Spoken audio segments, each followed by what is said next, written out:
प्रिय श्रोताओं, आज हम आपके लिए परम पूज्य श्री स्वामी दीनदयाल जी महाराज की मधुर तथा वांग्मय वाणी में श्रीमद् भगवद गीता के प्रवचनों की श्रृंखला प्रारंभ करने जा रहे हैं।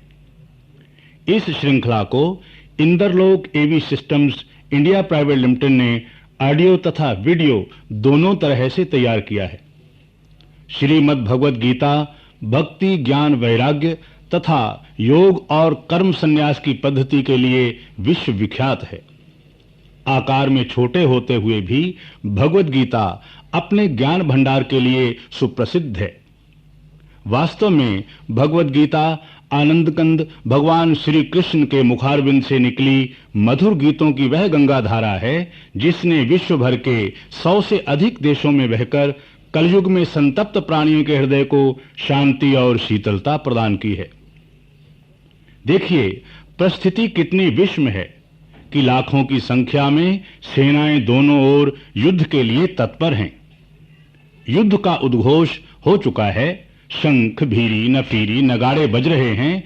तभी एकाएक परम वीर अर्जुन के पहले वाक्य ने उनके भीतर की मोहग्रस्त स्थिति का विस्तृत वर्णन कर दिया।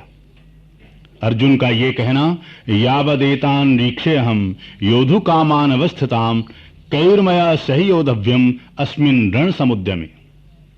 हे भगवान, मेरा रथ दोनों सेनाओं के बीच में ले जाइए ताकि मैं इन युद्ध की इच्छा वालों को अच्छी प्रकार देख लूं कि मुझे इस युद्ध रूप व्यापार में किन किन के साथ युद्ध करना श्रेष्ठ है। कैसी विडंबना है! क्या अर्जुन को पहले मालूम नहीं था कि हमें किन के साथ युद्ध करना है? नगाड़े, शंख, ढोल बज रहे हैं। अपनी अपनी विजय के लिए दोनों सेनाएं भयंकर निनाद कर रही हैं और अर्जुन ने हथियार डाल दिए हैं।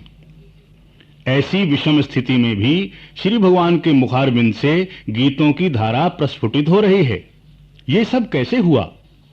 आइए श्री महाराज जी से प्रार्थना करें कि वह अपनी मधुर शैली में सविस्तार वर्णन कर हमें भी ज्ञान रूप गीता जी के अमृत जल की कुछ बूंदें प्रदान करें ताकि हमारा भी कल्याण हो सके।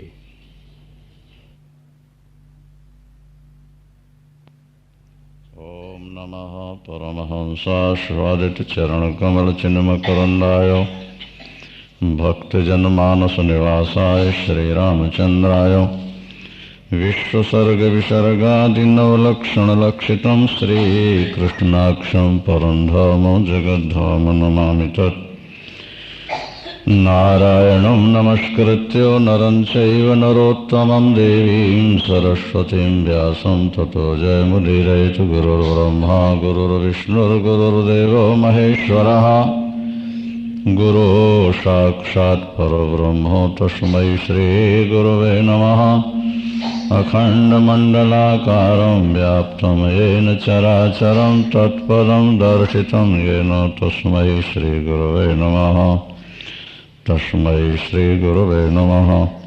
श्रीराम जय राम जय जय राम।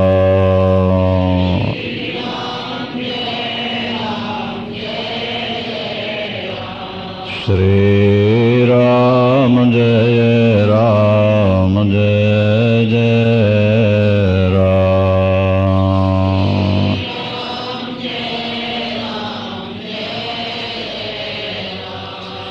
श्री राम जय राम जय जय राम।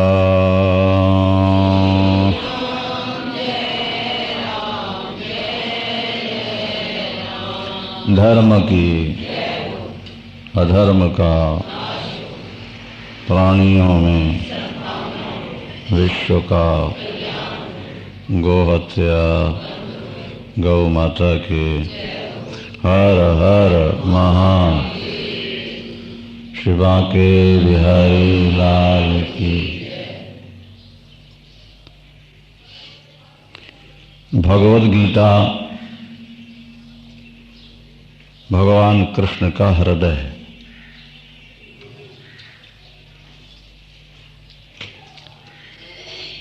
भगवद गीता का स्वाध्याय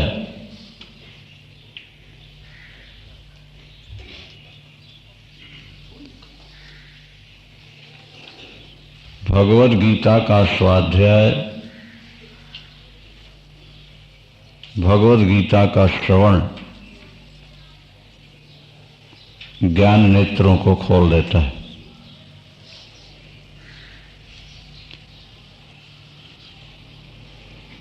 भाग्यशाली है वो व्यक्ति जिसके हृदय में गीता सुनने की जिज्ञासा जागती है।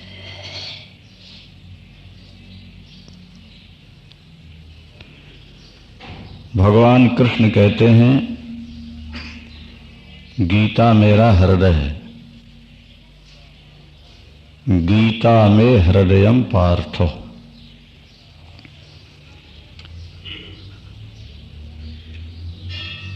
वैसे ही इसका नाम गीता इसीलिए पड़ा है। गीता कहते हैं गीत को, हृदय के उद्गारों को। जिसे गाया जाए उसका नाम गीता होता। जैसे गोपी गीत, इसी तरह ये भगवान कृष्ण का गीत है जिसे भगवान ने स्वयं गाया है।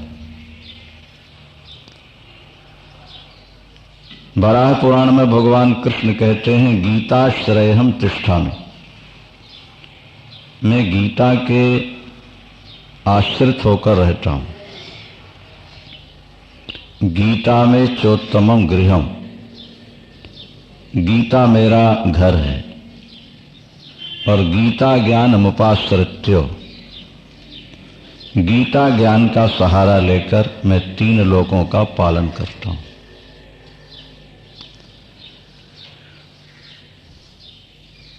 भगवान कृष्ण कहते हैं, सूर्य में जो प्रकाश है वो गीता ज्ञान का ही प्रकाश है। सृष्टि के प्रारंभ में गीता मैंने सूर्य को पढ़ाई थी, सुनाई थी। और गीता ज्ञान का ही प्रकाश सूर्य में है। जिस दिन सूर्य में गीता का ज्ञान नहीं रह जाएगा, उस दिन सूर्य एक राहु पिंड की तरह हो जाएगा, तेज नष्ट हो जाएगा। गीता मेरा घर है, गीता मेरा हृदय है, गीता में मैं निवास करता हूं। गीता ज्ञान से ही मैं 3 लोकों का पालन पोषण करता हूं।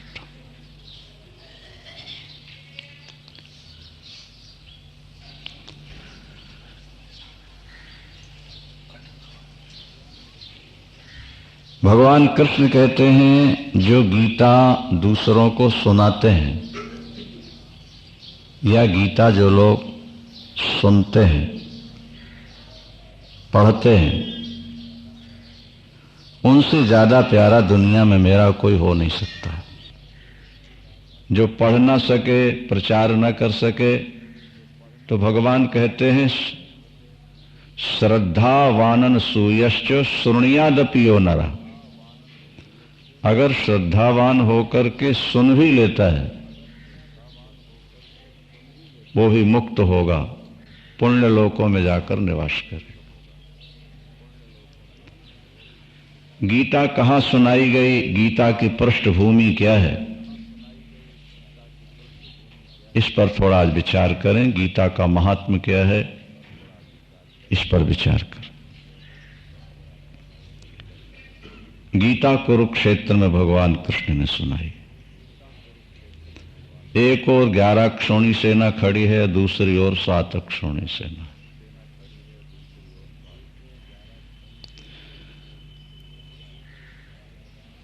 कुरुक्षेत्र का मैदान हमारा आपका हृदय है। अर्जुन जीव है और भगवान कृष्ण तो भगवान है ही हैं। 11 अक्षौणी सेना का मतलब है 11 इंद्रियों के विकार।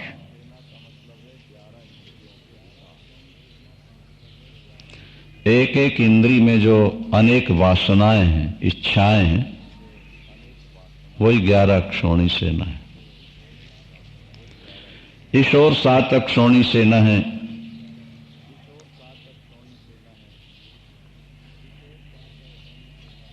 5 पांडव हैं पंच प्राण के स्वरूप, और 60 संपत्ति हमारे यहाँ मानी गई है। 60 संपत्ति, और 7वां है जिज्ञासा, ईश्वर का सानिध्य। ये 7 अक्षौणी सेना है। 11 इंद्रियों के विषयों पर विजय प्राप्त करना ही जीवन का सबसे बड़ा फल है, लाभ है। संसार में जितनी लड़ाइयां होती हैं वो 11 इंद्रियों के कारण ही हुआ करती। इनके विकारों के कारण ही व्यक्ति संघर्ष करता है। धर्म क्षेत्र कुरुक्षेत्र, एक महाराज कुरु हुए हैं जिन्होंने शासन किया। कुरु के वंश में जो हुए वो कौरव कहलाते हैं, और पांडु के वंश में जो हुए वो पांडव कहलाते हैं। ये धर्म क्षेत्र है। गीता भगवान ने कहां सुनाई है? धर्म क्षेत्र कुरुक्षेत्र। जिस व्यक्ति के हृदय में धर्म हो, श्रद्धा हो, आस्तिकता हो, और कुछ करने की जिसके मन में जिज्ञासा हो, वहां गीता फलीभूत होती है। एक बात और विशेष ये ध्यान रखना है, वैराग्य की भूमि में ही ज्ञान का अंकुर उत्पन्न होता है, और ज्ञान प्राप्त करके ही जीवन सफल होता है।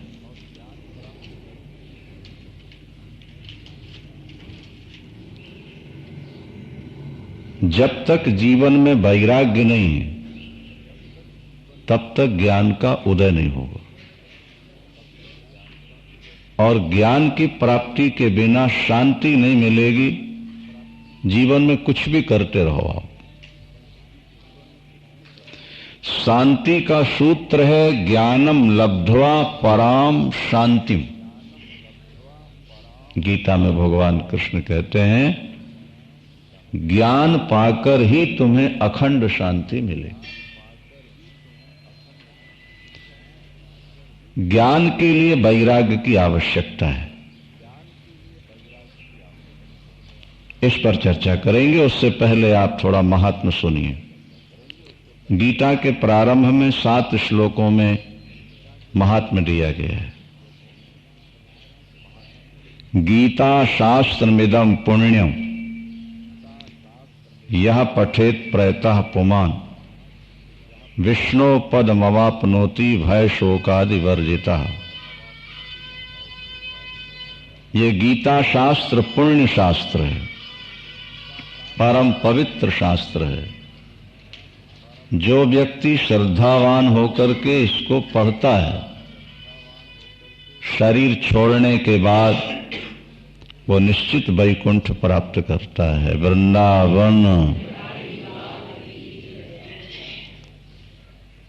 गीता शास्त्रमिदं पुण्यम यह पठेत प्रयतः पुमान् विष्णु पदमवाप्नोति। उसे विष्णु पद निश्चित मिलता है।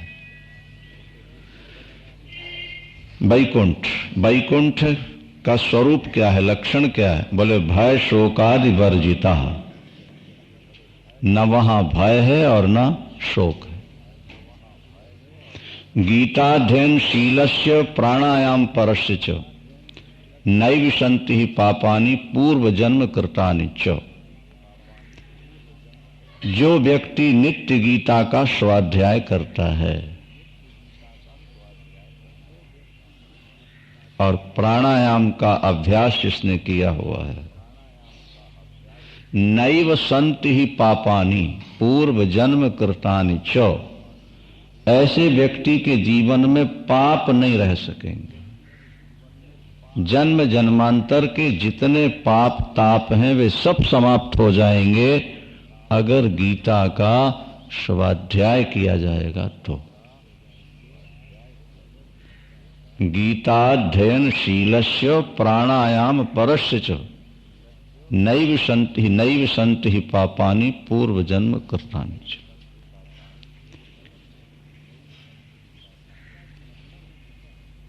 गीता की महिमा में लिखा है कि आप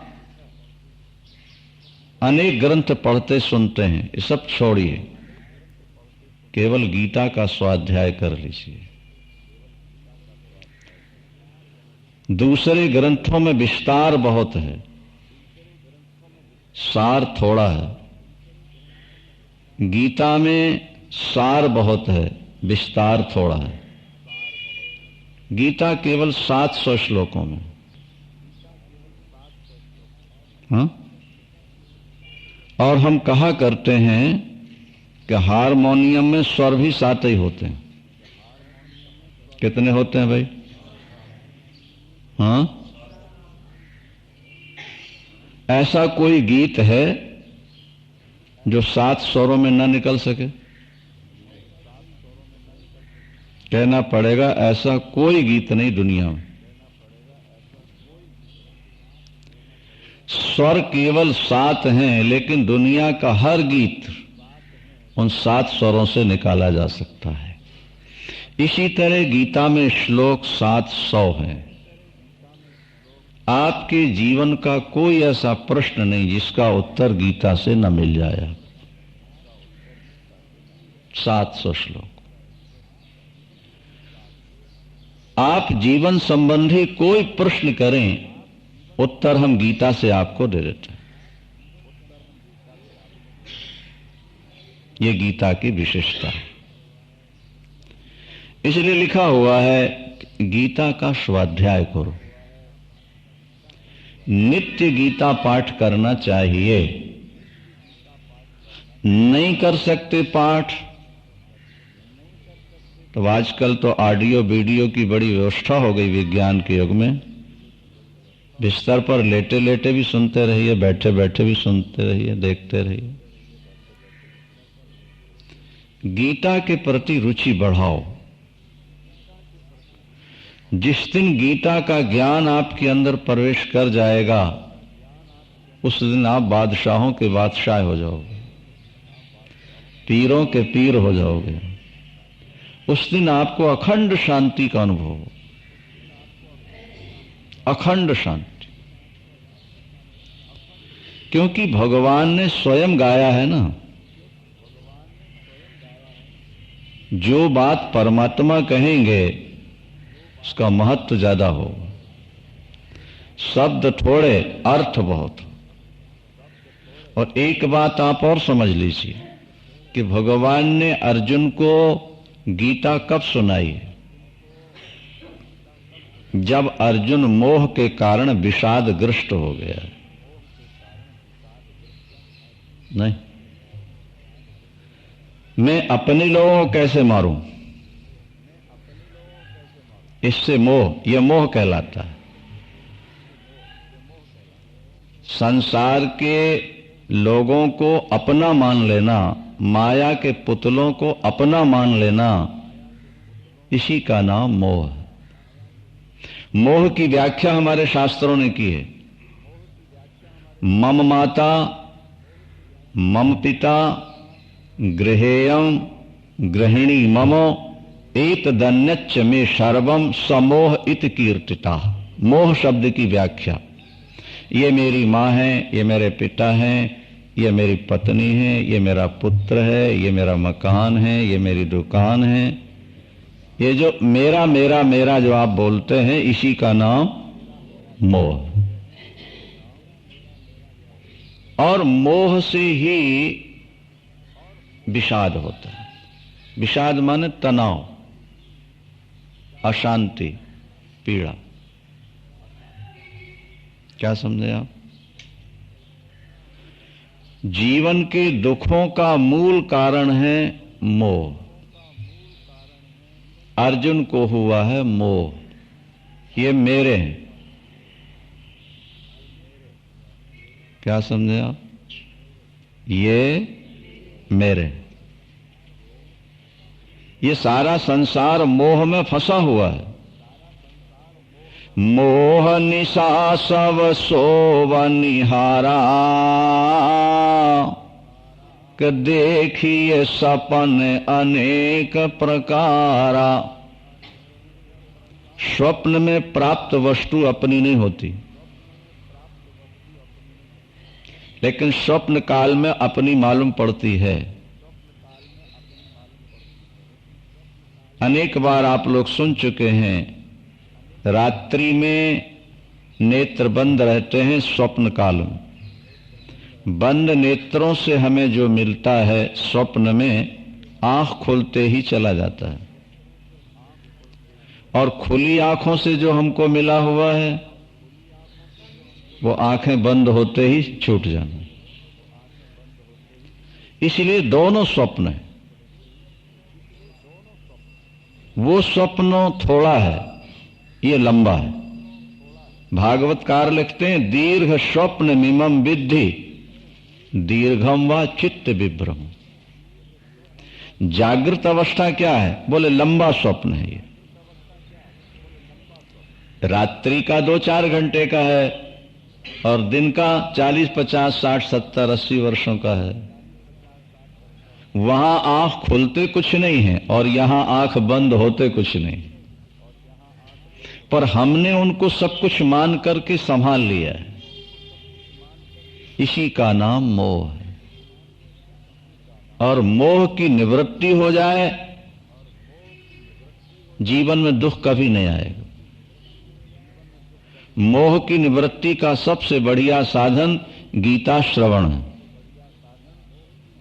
जो गीता सुनेगा श्रद्धा से, उसका मोह नष्ट हो जाए। अर्जुन का मोह नष्ट हो गया। 18वें अध्याय में आप सुनेंगे, भगवान ने गीता सुनाने के बाद कहा, अर्जुन ध्यान से कथा सुनी तुमने, मेरा उपदेश तुमने ध्यान से सुना। कच्चिदेत श्रुतम पार्थो त्वयैकाग्रेण चेतसा, एकाग्रेण चेतसा, एक चित्त होकर क्या तुमने मेरी बात सुनी है? अर्जुन ने कहा, हां प्रभु मैंने सुना तो है। एकाग्र होके सुना? बोले बहुत एकाग्र होके सुना। तो कच्चिद ज्ञान सम्मोहा पुनष्टस्ते धनंजय, तेरा अज्ञान नष्ट हुआ क्या? अगर तूने गीता ध्यान से सुनी है तो अज्ञान तो नष्ट होनी चाहिए। अर्जुन ने प्रतिज्ञा की, घोषणा की। क्या कहा? नष्टो मोहा स्मृतिर्लब्धा। प्रभु मेरा मोह नष्ट हो। नष्टो मोहा स्मृतिर्लब्धा तत्प्रसादान मयाच्युत। प्रभु आपकी कृपा से मेरा मोह स्थितोस्मि गत संदेहा, अब मेरे जीवन में कोई संदेह नहीं रहा। ज्ञान भय जिम संशय जाहि, रामायण में लिखा है। ज्ञान हो जाए फिर संशय नहीं रहता, ज्ञान होना। इसलिए स्थितोस्मि गत संदेहा, मेरे संदेह नष्ट। अब करिष्ये वचनन तव, मैं आपकी आज्ञा का पालन करूंगा। जब मोह था तो कहता है नयोत्सिति गोविंदो, मैं युद्ध नहीं करूंगा, अपने लोगों को नहीं मारूंगा। लेकिन जब ज्ञान हुआ तो बोले करिष्ये वचनन तव, मैं आपकी आज्ञा का। यही कुंजी है कर्म की। जहां हम कर्ता बन के कर्म करते हैं वहीं हमको फल भोगना भी पड़ता है। कर्ता के साथ भोगता है। जो अपने को कर्ता मानेगा उसको कर्म का फल अवश्य भोगना पड़ेगा, और जिसने अपने को कर्ता नहीं माना, केवल प्रभु की आज्ञा का पालन करने वाला माना है, ऐसा व्यक्ति मोह में कभी नहीं फंस सकता। उसको कर्म का फल कभी बांध नहीं सकता। विस्तार से चर्चा इन दिनों 7 दिनों में होगी। बड़भागी हैं जो बैठकर सुनेंगे, बाद में भी लाभ उठाते रहेंगे। अच्छा देखो, हम भगवान को भोग लगाते हैं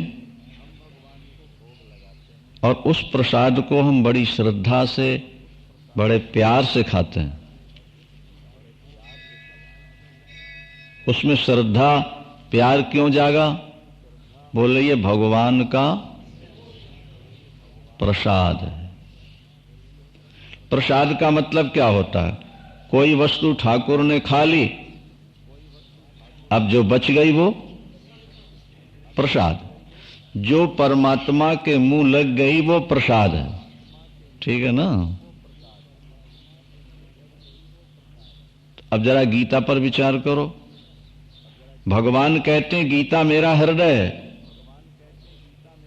ठीक है? और वो हृदय के भाव निकले कहां से? मुख से। तो भगवान की अधर सुधा का संबंध तो गीता से हो गया कि नहीं हुआ? बोलो। तो वो जो तुम बाहर प्रसाद भोग लगाते हो, उसे परमात्मा स्वीकार करता है या नहीं करता? उसमें अमृत आया या नहीं आया, लेकिन जो हृदय से निकला, मुख से निकला, वो तो अमृत स्वरूप हो ही गया कि नहीं हुआ? इसलिए सबसे बड़ा प्रसाद ठाकुर का है गीता का स्वाध्याय, गीता का पाठ। सबसे बड़ा अमृत। भगवान कृष्ण जब बांसुरी बजाते हैं तो गोपियां बांसुरी से ईर्ष्या करती हैं, बांसुरी से ईर्ष्या करती हैं। कहती हैं, अरे वंशी, हमारा भाग तू ले रही है, जो अधर सुधा हमारा भाग था उसको तू प्राप्त कर रही है।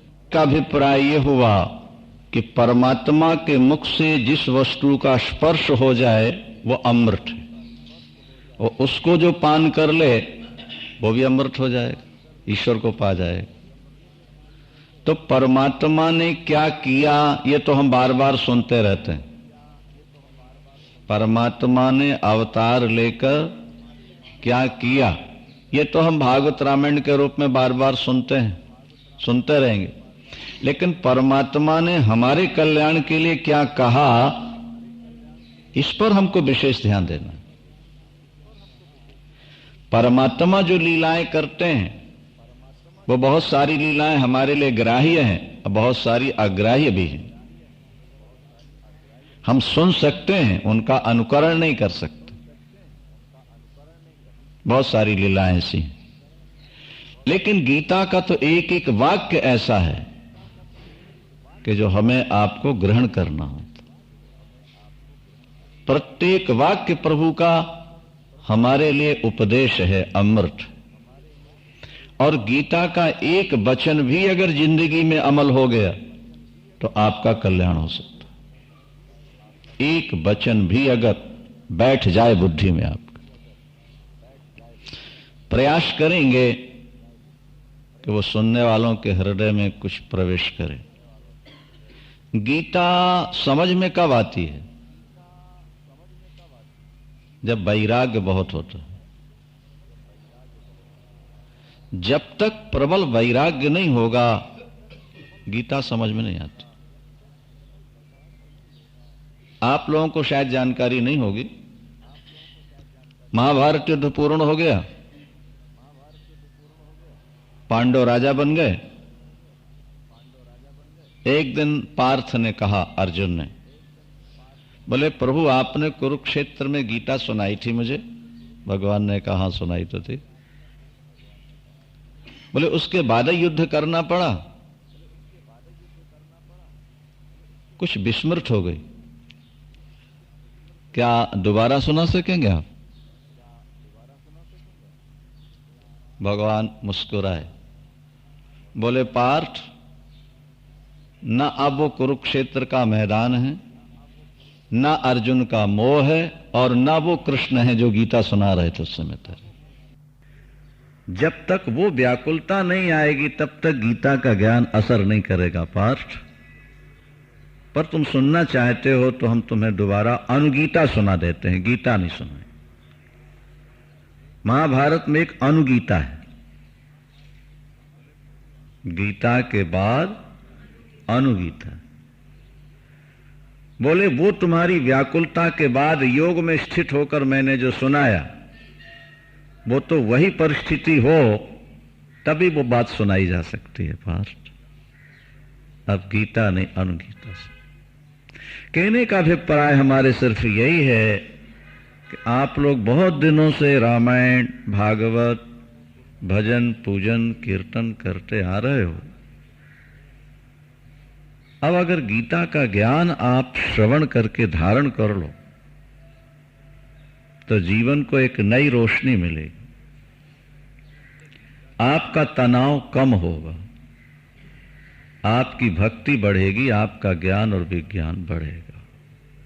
शांति बहुत मिलती है गीता सुनने से, और फिर आपका मन करेगा बार बार सुनते रहें। वृंदावन आइए। भगवान कृष्ण की गीता का महात्म्य क्या चल रहा है। गीता सुगीता कर्तव्या किमन्यई शास्त्र विस्तरे या स्वयं पद्मनाभस्यो मुख पद्माद विनिश्रिता। गीता गाया करो, गीता सुगीता कर्तव्य, ये तुम्हारा कर्तव्य है, तुम्हें करना चाहिए। क्या बोले? गीता गाओ। अन्य शास्त्रों से क्या सार है? क्योंकि अन्य शास्त्र तो भगवान की लीला है, भगवान का वैभव है। गीता तो भगवान का हृदय है। मुख पद्माद विनिश्रिता, भगवान के मुख कमल से निकला हुआ अमृत है ये तो, इसको पियो। मल निर्मोचनम पुंसाम जल स्नानम दिने दिने। व्यक्ति शरीर का मैल साफ करने के लिए प्रतिदिन स्नान करता है, कितना साबुन सर्फ लगाता रहता है, शरीर में मैल न रह जाए। लेकिन अंदर जो करोड़ों जन्मों से जमी हुई मैल है उसको धोने का क्या उपाय किया आपने अभी तक? हाँ, गीता के महात्म्य में लिखा है कि अगर एक बार गीता के जल से तुम स्नान कर लो तो संसार भय नाशनम, तुम्हारा आवागमन सदा के लिए छूट जाए। मल निर्मोचनम पुंसाम जल स्नानम दिने दिने सकृत गीताम भसी स्नानम। एक बार गीता के जल से अपने को नहला लो, संसार भय नाशन, आपका आवागमन समाप्त।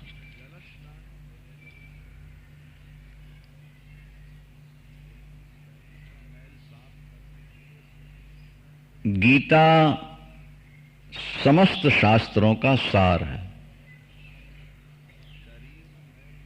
बड़ी सुंदर बात यहां कही गई, बहुत ध्यान से सुनना है।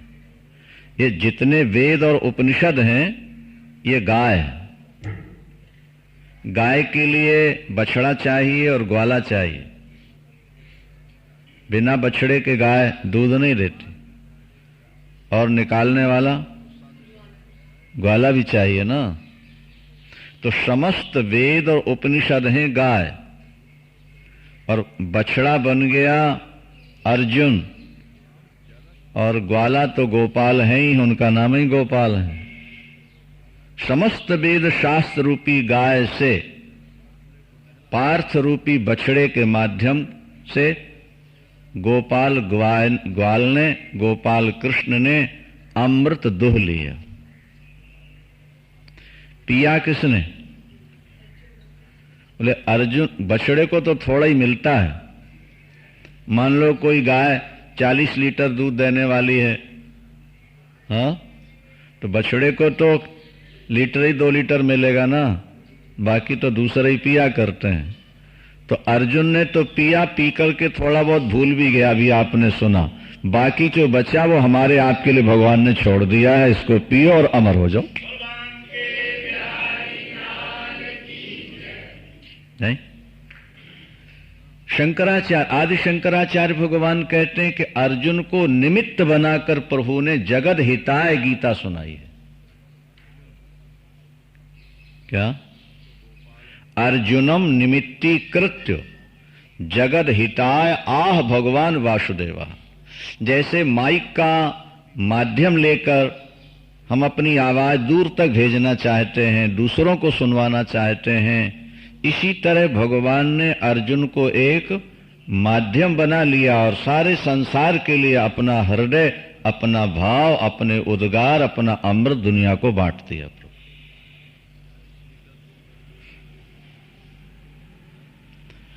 पूर्व जन्म के संस्कार बहुत अच्छे हों तब गीता के प्रति रुचि होती है। हमको बचपन में ही कुछ ऐसा योग मिला कि गीता कंठस्थ हुई, शीर्षासन से हम गीता करते रहे, अभी भी कर रहे हैं। और गीता के बाद ही प्रकाश हुआ, कुछ समझ में आया कि संसार क्या है और भगवान क्या है। आप ध्यान से अगर सुनेंगे तो आपको लगेगा कि सचमुच में प्रभु ने गागर में सागर कैसे भरा हुआ है। गागर में सागर को कैसे भरा, ये तो ज्ञान है।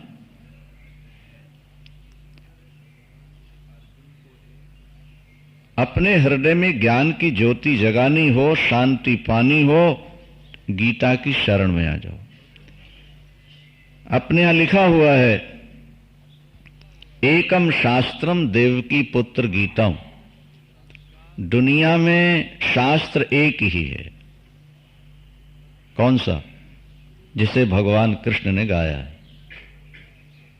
दुनिया में देवता एक ही है जिसने गीता सुनाई है, और दुनिया में मंत्र भी एक ही है, उनका प्यारा नाम।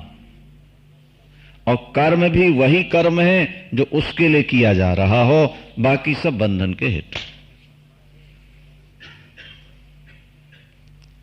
महाभारतकार लिखते हैं,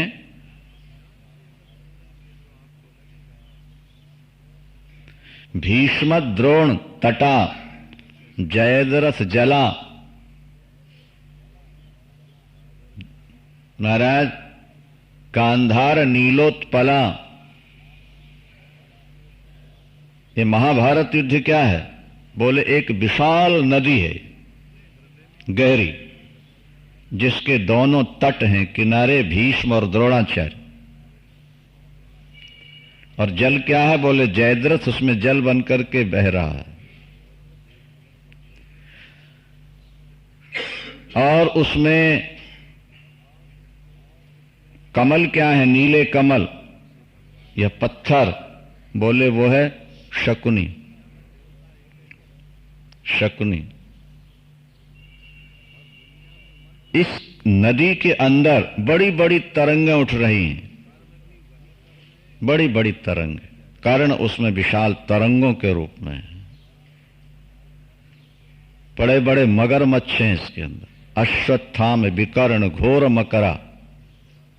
अश्वत्थामा और विकर्ण ये बड़े मगरमच्छ हैं, और भंवरें भी बहुत पड़ती हैं उसके अंदर। दुर्योधना वर्तनी। इस विशाल नदी को पार करना है पांडवों को। किसने पार कराया? बोले कोई केवट बढ़िया मिल जाए तो विशाल नदी क्या, समुद्र को भी अनायास पार किया जाता है। सो तीर्णा खल पांडवई रण नदी। इस रण नदी को पार किया पांडवों ने। किसके सहारे? बोले केवट मिल गए, भगवान कृष्ण उनके सहारे इस नदी को पार करते। नादान व्यक्ति को हीरा मिल जाए, वो कांच समझ के फेंक देगा। जौहरी को मिले तो कीमत करेगा। गीता बुद्धिहीनों के लिए किसी काम की चीज नहीं है, लेकिन बुद्धिमानों के जीवन का सर्वस्व गीता है। एक लेख हमने पढ़ा था महर्षि अरविंद का। अरविंद का नाम तो आप लोग जानते ही होंगे ना। आश्रम जिन्होंने बनाया पांडिचेरी में, और विदेशों से भी हजारों लोग उनसे मिलने आए आध्यात्मिक लाभ के। वो लिखते हैं कि मेरे पिता अंग्रेजों की रहन सहन से बड़े प्रभावित थे, इसलिए मैं जब पैदा हुआ तो इंग्लैंड में ही मेरी नागरिकता उन्होंने लिखा दी और एक मास्टर के यहां रखा वहीं मुझको इंग्लैंड में, ताकि मेरा बेटा अंग्रेजी का विद्वान हो। बड़ी सुंदर बात है, थोड़ा ध्यान देना। मेरी शिक्षा दीक्षा इंग्लैंड में हुई और मुझे ये पढ़ाया गया कि हिंदुओं के पास न तो कोई संस्कृति है न कोई शास्त्र है, उनके यहां तो सब गड़रियों के गीत भरे पड़े हैं, ऊट पटांग बातें, किस्से कहानी लिखी हुई हैं। ये लोग असभ्य हैं, जंगली हैं, इनको तो कपड़े पहनना भी नहीं आता था, अंग्रेजों ने इनको कुछ शिक्षा दी। अरविंद लिखते हैं कि ये सारी बातें मेरे दिमाग में भर गई और जब मैं हिंदुस्तान आया तो मेरी नजर में हिंदू एक गिरे हुए मनुष्य थे। कहीं बड़ौदा में वो पहले प्रोफेसर हुए अंग्रेजी के। वो लिखते हैं कि अचानक मुझको एक बार गीता हाथ लग गई और उसका भी छठा अध्याय जहां भगवान ने ध्यान की चर्चा की है। बोले मैंने पढ़ा और पढ़ने के बाद में यूं ध्यान करने बैठा तो मुझे बड़ी शांति मिली। मैं और आगे बढ़ा और आगे बढ़ा। अब फिर वो शांति का उदय हुआ कि नौकरी छोड़ करके आश्रम बनाया और भजन किया। मुझे अपने स्वरूप का बोध हो गया और आज मैं ये कह सकता हूं कि गीता जैसा ग्रंथ दुनिया के किसी धर्म में नहीं है। ये अरविंद लिखते। अभिप्राय कहने का यह है कि गीता का ज्ञान सार्वभौम ज्ञान है। यह किसी जाति पाति से संबंध नहीं रखता। गीता का ज्ञान तो जीव मात्र के कल्याण के लिए। इसलिए अगर गीता आप सुन सको, समझ सको और उसका अभ्यास करो, आपका जीवन बदल जाए। हरे रामा हरे कृष्णा संप्रदाय में कितने लोग हैं जो गीता पढ़ पढ़ करके संप्रदाय में आ गए, सुन सुनकर। प्रभुपाद स्वामी ने सबसे पहले गीता पर ही प्रवचन किया। आइए आप लोग भी श्रवण कीजिए। गीता का ज्ञान अपने मन में बसाना है। पहले तो भगवान कृष्ण के चरणों में प्रणाम करो और प्रार्थना करो मिलकर के, प्रभु ये अमृत जो आपने अर्जुन के माध्यम से हमें दिया है, अर्जुन की तरह हमारा भी मोह नष्ट हो सके, हमारे अंदर भी ज्ञान की ज्योति जल सके, इसके लिए आप कृपा करें। जैसे आपने ये सुयोग बनाया है सुनने का, इसी तरह कृपा करने कि हमारा भी मोह नष्ट हो जाए। हम आपके चरणों में बार बार प्रणाम करते हैं। श्री कृष्ण गोविंद हरे मुरारे,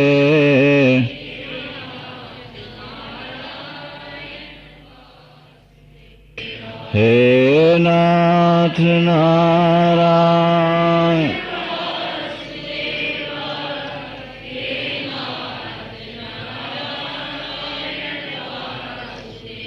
श्री कृष्ण गोविंद हरे मुरारे, हे नाथ श्री कृष्ण गोविंद।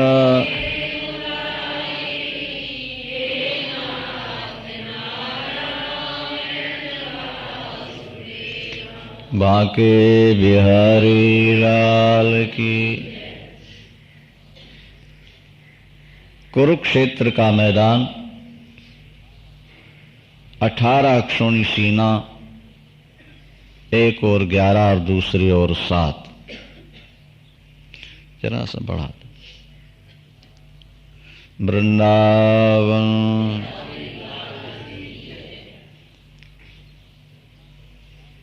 यहां धृतराष्ट्र संजय से पूछते हैं। संजय धृतराष्ट्र के मंत्री हैं।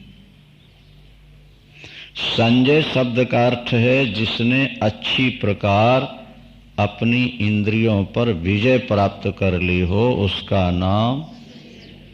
सं शब्द का अर्थ है अच्छी तरह। जय माने विजय। जिसने अपनी इंद्रियों पर, मन पर विजय पाली हो, उसका नाम संजय होता है। और धृतराष्ट्र किसको कहते हैं? धृतराष्ट्र महाभारत काल में थे ऐसा नहीं है, हमारे आपके जीवन में भी धृतराष्ट्र हैं, गांधारी है नहीं। जो दूसरे की संपत्ति को अपनी बना करके मान ले, उसका नाम धृतराष्ट्र होता है। क्या समझे आप?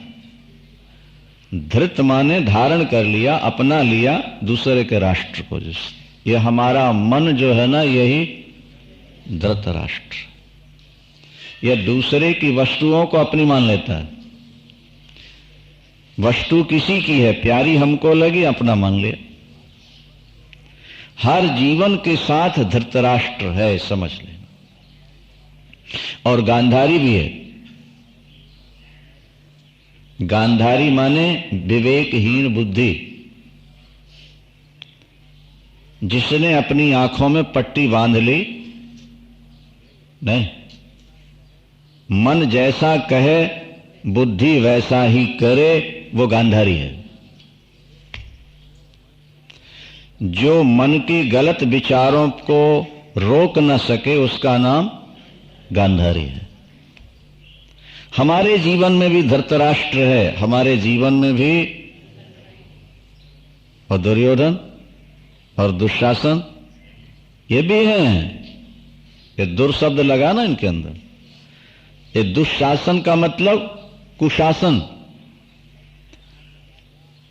जहां का राजा दुष्ट हो, जिसका शासन सुंदर ना हो, उसका नाम दुशासन होता है। दुशासन, दुर्योधन, ये सब हमारे आपके अंदर हैं। और इन पर विजय पानी है। इन पर विजय पाए बिना शांति नहीं है। आइए थोड़ा विचार करना है। जब महाभारत युद्ध प्रारंभ होने लगा तो महर्षि वेदव्यास ने धृतराष्ट्र जी से कहा, अगर आपके मन में युद्ध देखने की इच्छा हो तो हम आपको दिव्य दृष्टि दे देते हैं।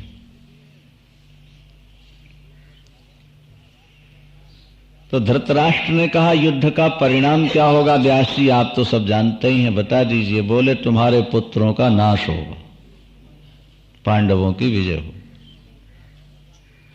धृतराष्ट्र ने कहा, फिर मैं मरते हुए को देखना नहीं चाहता। जब जीवित नहीं देख सका, मरतों को नहीं देखना चाहिए, बड़ी पीड़ा हो।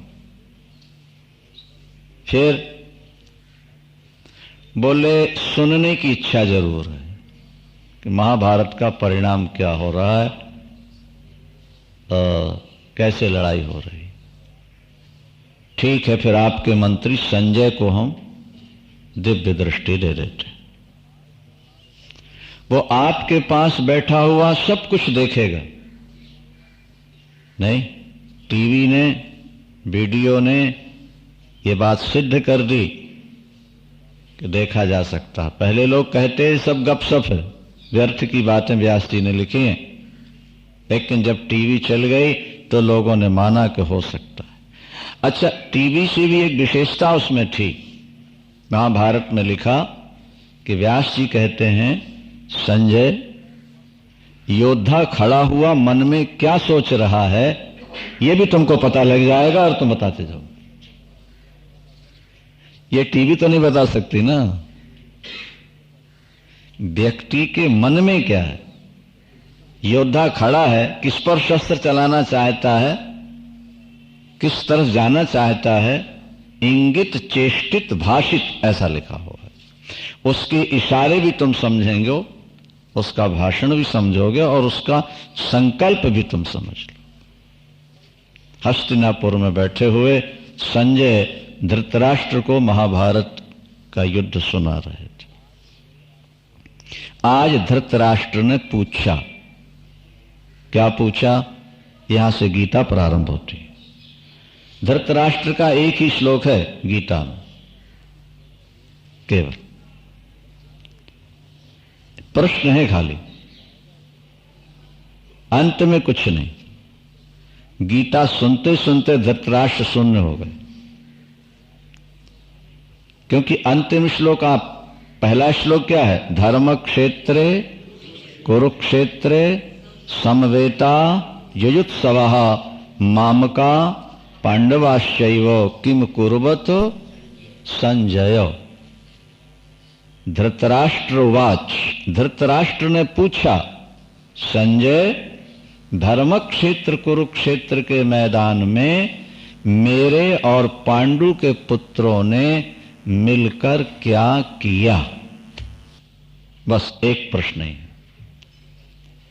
अंत में संजय घोषणा करेंगे, अंतिम श्लोक गीता का देखेंगे आप। यत्र योगेश्वरः कृष्णो यत्र पार्थो धनुर्धरः तत्र श्री विजयोर्भूतिर ध्रुवा नीतिर मतिर्म। जिस पक्ष में धर्म है, जिस पक्ष में भगवान कृष्ण हैं और अर्जुन हैं, उस पक्ष की ही विजय होगी, वहीं ध्रुव नीति है, निश्चित आधार। धृतराष्ट्र चुप के चुप रह गए, बोले। पहला श्लोक धृतराष्ट्र जी का है, उसके बाद संजय उवाच, संजय बोले, दृष्ट्वा तु पांडवानीकम व्यूढ़म दुर्योधनस्तदा आचार्य मुपसंगम्य राजा वचन अब्रवीत पश्यैताम पांडुपुत्राणाम आचार्य महतीं चमुम व्यूढ़ाम द्रुपद पुत्रेण तव शिष्येण धीमतः अत्र शूरा महेश्वासा भीमारिन समायुधि युधानो विराटश्च द्रुपदश्च महारथा। संजय ने कहा, राजन, आपके पुत्र दुर्योधन ने जब दोनों पक्ष की सेनाओं को देखा तो आचार्य के पास पहुंचकर, आचार्य माने द्रोणाचार्य, दुर्योधन कहां पहुंचा? आचार्य मुपसंगम में। द्रोणाचार्य जी के पास पहुंचकर बोला, क्या कहता है दुर्योधन? पश्यैतान पांडुपुत्राणाम, गुरुदेव देखिए आपके सामने पांडु के पुत्र खड़े हैं और उनकी सेना देखिए जरा, और आपका पुराना शत्रु द्रुपद भी उसी तरफ खड़ा होगा। द्रुपद कौन है? द्रौपदी के पिता। इनसे पुराना विरोध कैसा है मालूम है ना? हाँ, ये दोनों गुरुकुल में एक साथ पढ़ते थे, द्रोणाचार्य और द्रुपद। बड़ी गहरी मित्रता हो गई थी दोनों में। द्रुपद ने एक बार कहा था, द्रोणाचार्य जब मैं राजा बनूंगा आधा राज्य तुमको दे दूंगा। ब्राह्मण पहले के निष्प्रिय होते थे, वो ज्यादा अर्थ संग्रह नहीं करते थे। द्रोणाचार्य अपनी सामान्य परिस्थिति में ही रहते हैं। उनके बेटे को जीवन में दूध पीने को नहीं मिला था, इतनी गरीबी थी। मां का दूध छोड़ने के बाद द्रोणाचार्य के पुत्र अश्वत्थामा को दूध नहीं मिला। एक दिन साथियों को दूध पीते देखकर अश्वत्थामा आके मां के पास रोया और मां से कहने लगा, मां मुझे दूध चाहिए, मुझे दूध पिलाओ। घर में गरीबी बहुत थी, मां ने जौ का आटा घोल दिया पानी और दे दिया। अश्वत्थामा आटा पी रहा है दूध समझ के, खुश हो रहा, मैं दूध पी रहा हूं। द्रोणाचार्य आए, बड़ी वेदना हुई, मैं इतना बड़ा विद्वान और मेरा बेटा आटा पानी में घोल करके पिए, दूध समझकर पिलाया जाए इसको। ध्यान आया कि द्रुपद ने कभी कहा था, अब वो राजा बन चुके हैं, चलो। वहां गए और जब वहां पहुंचे जाकर और याद दिलाया, कथा लंबी है, मैं सारा आपको बता कि हम आपके सहपाठी हैं, आपने कुछ कहा था उस समय। द्रुपद ने कहा, भिखमंगे तुमको शर्म नहीं आती एक राजा को मित्र कहते हुए? तुमको कुछ चाहिए तो ले जाओ, लेकिन मित्र कहने का साहस तुम कैसे कर रहे हो? बस द्रोणाचार्य ने कहा, कुछ नहीं चाहिए द्रुपद, वापिस लौट आए। पांडवों को शिक्षा दी, और जब पांडवों ने कहा दक्षिणा, तो द्रोणाचार्य ने कहा कि उसको पकड़ करके ले आओ, बांध करके लाओ। अर्जुन गए हैं, युद्ध में पराजित किया और उसको बांध के ले आए। किसको? द्रुपद। फिर द्रुपद ने लज्जित होकर के यज्ञ किया है, प्रतिशोध की भावना से। यज्ञ कुंड से द्रौपदी और धृष्टद्युम्न नाम का पुत्र पैदा हुआ। उद्देश्य था कि द्रोणाचार्य को मारने वाला पुत्र पैदा। धृष्टद्युम्न ने ही सिर काटा द्रोणाचार्य जी का, अंत द्रुपद का। तो दुर्योधन स्मरण दिला रहा है कि ये तो पांडु के पुत्र आपके सामने खड़े हैं, जिनकी विशाल सेना है, और व्यूढ़ाम द्रुपद पुत्रेण तब शिष्येण धीमता, और ये द्रुपद का पुत्र धृष्टद्युम्न भी खड़ा है, और ये आपके शिष्य होकर आपसे लड़ने के लिए खड़े हैं। जरा गुरुदेव ध्यान से देख लीजिए, ताकि गुरु के मन में थोड़ा क्रोध बढ़े। भीमसेन कहता, गुरुदेव पांडवों का सेनापति भीम है, इस समय बड़ा बलवान है, आप उनकी सेना को देखकर जरा सावधान हो जाइए और अपने सेनापति की रक्षा के लिए एकदम तैयार रहेंगे। अपने सेनापति कौन है? भीष्म पितामह। उस तरफ भीम, इस तरफ भीष्म पितामह। भवन्तः सर्व एव ही, सब मिलकर के सेनापति की रक्षा करें।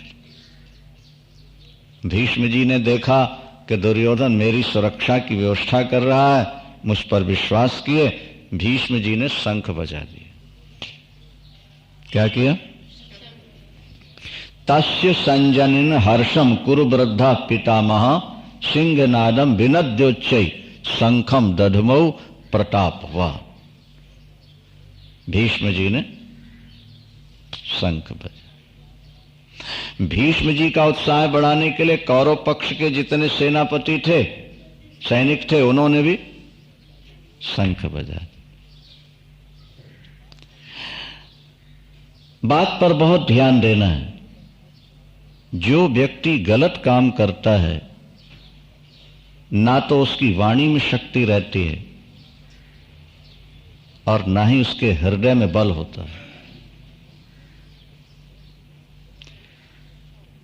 वो ऊपर से कार्य करता रहता, अंदर से कमजोर रहता है।